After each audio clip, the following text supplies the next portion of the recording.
ಪತ್ರಿಕಾಗೋಷ್ಠಿಯ ಉದ್ದೇಶ ಏನು ಅಂತ ಹೇಳಿದ್ರೆ, ಇವತ್ತು ಚಿತ್ರದುರ್ಗ ಜಿಲ್ಲೆಯಲ್ಲಿ ಅತ್ಯಂತ ಹಿಂದುಳಿದಿರ್ತಕ್ಕಂಥ ಮತ್ತು ಅತಿ ಹೆಚ್ಚು ಕಡಿಮೆ ಮಳೆ ಬೀಳುವಂಥ ಪ್ರದೇಶ ಯಾವುದಾದ್ರೂ ಇದ್ರೆ ಈ ರಾಜ್ಯದಲ್ಲಿ ಅದು ಮೊಳಕಾಲ್ಮೂರು ತಾಲೂಕು ಅಂತಕ್ಕಂಥದ್ದು ಎಲ್ಲರೂ ಕೂಡ ಗೊತ್ತಿರುವಂಥ ವಿಚಾರ. ಆ ಭಾಗದಲ್ಲಿ ಅನೇಕ ಶತಮಾನಗಳಿಂದ ಬುಡಕಟ್ಟು ಸಮುದಾಯಗಳೇ ಹೆಚ್ಚು ವಾಸ ಮಾಡತಕ್ಕಂಥ ಒಂದು ಪ್ರದೇಶ ಅದು. ಇವತ್ತು ನಮ್ಮ ದೇವರೆತ್ತುಗಳ ಅನೇಕ ಸಾವಿರಾರು ದೇವರೆತ್ತುಗಳು ವಾಸ ಮಾಡುವಂತ ಒಂದು ಅರಣ್ಯ ಪ್ರದೇಶದಲ್ಲಿ ಮತ್ತು ಒಂದು ಸಾಗುವಳಿ ಭೂಮಿಯಲ್ಲಿ ಮತ್ತು ರೈತರು, ನಮ್ಮ ಬಡ ರೈತರು, ದಲಿತರು ಅಲ್ಲಿರ್ತಕ್ಕಂಥ ಎಲ್ಲರೂ ಕೂಡ ಪರಿಶಿಷ್ಟ ಪಂಗಡ ಮತ್ತು ಪರಿಶಿಷ್ಟ ಜಾತಿಗೆ ಸೇರ್ತಕ್ಕಂಥ ಸಮುದಾಯಗಳೇ ಹೆಚ್ಚು ವಾಸವಾಗಿರ್ತಕ್ಕಂಥ ಪ್ರದೇಶದಲ್ಲಿ ಇವತ್ತು JSW ಅಂತಕ್ಕಂಥ ಒಂದು ಕಂಪನಿ ವಿಂಡ್ ಫ್ಯಾನ್ಗಳನ್ನ ಅಳವಡಿಸ್ತಾ ಇದ್ವಿ. ಅದು ಯಾವ ರೀತಿ ಕಾನೂನು ಬಾಹಿರ ಅಳವಡಿಕೆ ಮಾಡ್ತಾ ಇದ್ದಾರೆ ಅಂತಕ್ಕಂಥದ್ದನ್ನ ನಾವಾಗಲೇ ಇದನ್ನ ತಡೆ ಹಿಡೀರಿ ಅಂತೇಳಿ ಜಿಲ್ಲಾಧಿಕಾರಿಗಳಿಗೂ ಮತ್ತು ಜಿಲ್ಲಾ ವರಿಷ್ಠಾಧಿಕಾರಿಗಳಿಗೂ ಕೂಡ ಪೊಲೀಸ್ ವರಿಷ್ಠಾಧಿಕಾರಿಗಳಿಗೂ ಕೂಡ ಮನವಿಯನ್ನು ಕೊಟ್ಟಿದ್ದೀವಿ. ಆದ್ರೂ ಕೂಡ ಇವತ್ತು ಸ್ಥಳೀಯ ರಾಜಕೀಯ ಕುಮ್ಮಕ್ಕಿನಿಂದ, ಸ್ಥಳೀಯ ಶಾಸಕರ ಸಪೋರ್ಟ್ನಿಂದ ಅಲ್ಲಿ ಯಾವುದೇ ಮಾತಿಗೆ ಕೇರ್ ಮಾಡದೆ ಇವತ್ತು ಸರ್ಕಲ್ ಇನ್ಸ್ಪೆಕ್ಟರ್ ಮತ್ತು ಅಲ್ಲಿ ಸ್ಥಳೀಯ PSI ಸೇರಿ ಒಂದಿಷ್ಟು ಪೊಲೀಸ್ ಸಿಬ್ಬಂದಿಯನ್ನು ಇಟ್ಕೊಂಡು ಅವರು ಫ್ಯಾನ್ಗಳನ್ನ ಒಂದು ಕೆಲಸ ಮಾಡ್ತಕ್ಕಂಥ ಇದನ್ನ ಮಾಡ್ತಾ ಇದ್ದಾರೆ. ಅದನ್ನ ತತ್ಕ್ಷಣ ನಿಲ್ಲಿಸಬೇಕು ಅಂತೇಳಿ ನಾವು ಈಗಾಗಲೇ ಮನವಿಯನ್ನು ಕೊಟ್ಟಿದ್ವಿ. ಅದಕ್ಕೆ ಸಂಬಂಧಪಟ್ಟಂತೆ ಕೂಡ ನಾವು ಮೊಳಕಾಲ್ಮೂರು ನ್ಯಾಯಾಲಯದಲ್ಲಿ ಕೇಸನ್ನು ಕೂಡ ದಾವೆಯನ್ನು ಹೂಡಿದ್ದೇವೆ. ಅದ್ರ ಬಗ್ಗೆ ನಮ್ಮ ವಕೀಲರು ಮಾತನಾಡ್ತಾರೆ. ನನ್ನ ಹೆಸರು ಪಾಲಯ್ಯ P. ದೊರೆ ಅಂತ, ನ್ಯಾಯವಾದಿಗಳು, ಚಿತ್ರದುರ್ಗ. ಇವತ್ತಿನ ವಿಷಯ ಕೇಂದ್ರ ಬಿಂದು ಏನಂದ್ರೆ, ಮೊಳಕಾಲ್ಮೂರು ತಾಲೂಕು ಕಸಬಾ ಹೋಬಳಿ ಬೀದಿಕೆರೆ ಗ್ರಾಮದ ಸರ್ವೆ ನಂಬರ್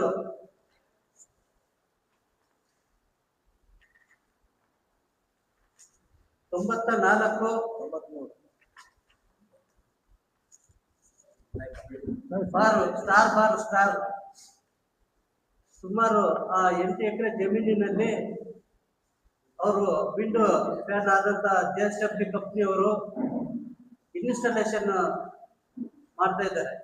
ಅಲ್ಲಿ ರೈತರಿಗೆ ಸುತ್ತಮುತ್ತ ಸುಮಾರು ಪಕ್ಕದ ಜಮೀನು ಸರ್ವೆ ನಂಬರ್ ಹೊಂದಿರುವಂತ ಜಮೀನ್ದಾರರು, ರೈತರು, ಅಲ್ಲಿ ಇರುವಂತ ಜಮೀನುಗಳು ಸುತ್ತಮುತ್ತಲು ಪರಿಶಿಷ್ಟ ಜಾತಿ, ಪರಿಶಿಷ್ಟ ಪಂಗಡ ಮತ್ತು ದುರ್ಬಲ ವರ್ಗದವರಿಗೆ ಸೇರಿದಾಗಿರುತ್ತೆ.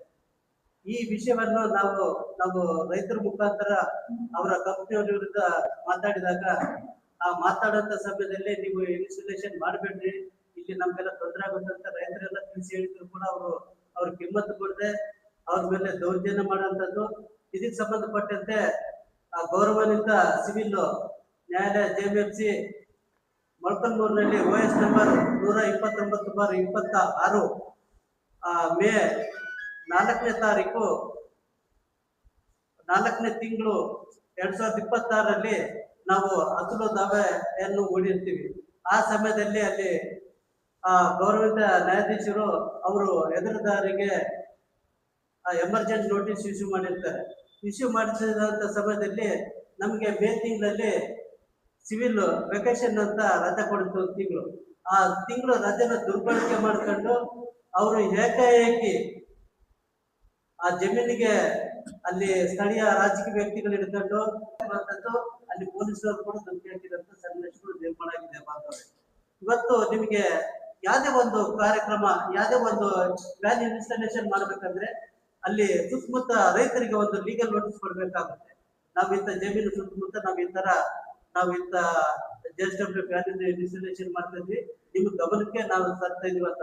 ಅದು ಯಾವುದೇ ತರದಿಂದ ಯಾವೇ ರೈತರಿಗೆ, ಖಾತೆದಾರರಿಗೆ, ಅಲ್ಲಿ ವಾಸ ಮಾಡಂತ ಮನೆಗಳಿಗೆ ಯಾರಿಗೂ ಲೀಗಲ್ ನೋಟಿಸ್ ಕೊಡದಲ್ಲ ಏಕಾಏಕಿ ಬಂದು ಇನ್ಸ್ಟಾಲೇಷನ್ ಮಾಡ್ತಾರೆ. ಇದು ಕಾನೂನು ಬಾಹಿರ.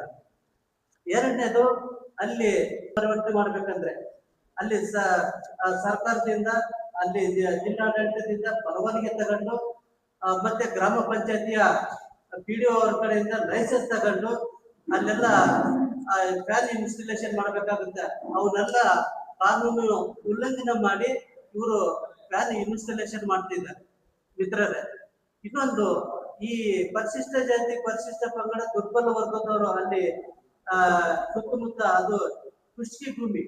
ಆ ಭೂಮಿ ಅವರು ಹಾಕಿರೋ ಬೆಳೆ ಮಳೆಗಾಲದಲ್ಲಿ ಏನನ್ನ ಶೇಂಗಾ, ನವಣೆ, ತೊಗರಿ ಅಂತವೇನನ್ನ ಹಾಕಿದ್ರೆ ಮಳೆ ಬರ್ದೆ ಅವರು ಆ ಸಾಲ ತೀರ್ಸಲಾರ್ದೆ ಗೂಳ ಹೋಗಿರೋಂತ ಸನ್ನಿವೇಶಗಳು ಆ ಗ್ರಾಮೀಣ ಪ್ರದೇಶದಲ್ಲಿ ಎಷ್ಟೋ ಲಕ್ಷಾಂತರ ಜನಗಳು ಕಾಫಿ ನಾಡಿ ಇಂಡಿಯಾಗ್ರಾಮ್ ಅಳವಡಿಕೆ ಸಂದರ್ಭದಲ್ಲಿ ರೈತರನ್ನ ಯಾರೂ ಸಹ ಇಲ್ಲದಲೆ ಅವರು ಅಸಹಾಯಕ ಸ್ಥಿತಿಯಲ್ಲಿ ಮನ್ಕೊಂಡು ನಾನು ಅವರು ಹತ್ರ ಹೋಗ್ತಾ ಇದ್ದೀನಿ. ಅವ್ರ ಹತ್ರ ಹೋದಾಗ ಅವ್ರು ಹೇಳ್ತಾರೆ, ನಾವು ಕೋರ್ಟ್ಗೆ ಹಾಕಿದೀವಿ, ಎಲ್ಲ ಹಾಕಿದೀವಿ, ಆದ್ರೂ ನಮ್ಮ ಕಡೆ ಈ JSW ಆಗಲಿ ಸರ್ಕಾರದ ಇಲಾಖೆಗಳು ಯಾರೂ ಸಹ ನಮ್ಮ ಅವಲು ಕೇಳ್ತಾ ಇಲ್ಲ ಅಂದಾಗ ನಾವು ಅವ್ರ ಜೊತೆಗೆ ಹೋಗಿ ಅವರಿಗೆ ಸಹಾಯವಾಗಿ ಅವ್ರಿಗೆ ಸಹಕಾರಕ್ಕೆ ಕುತ್ಕೊಂತೀವಿ.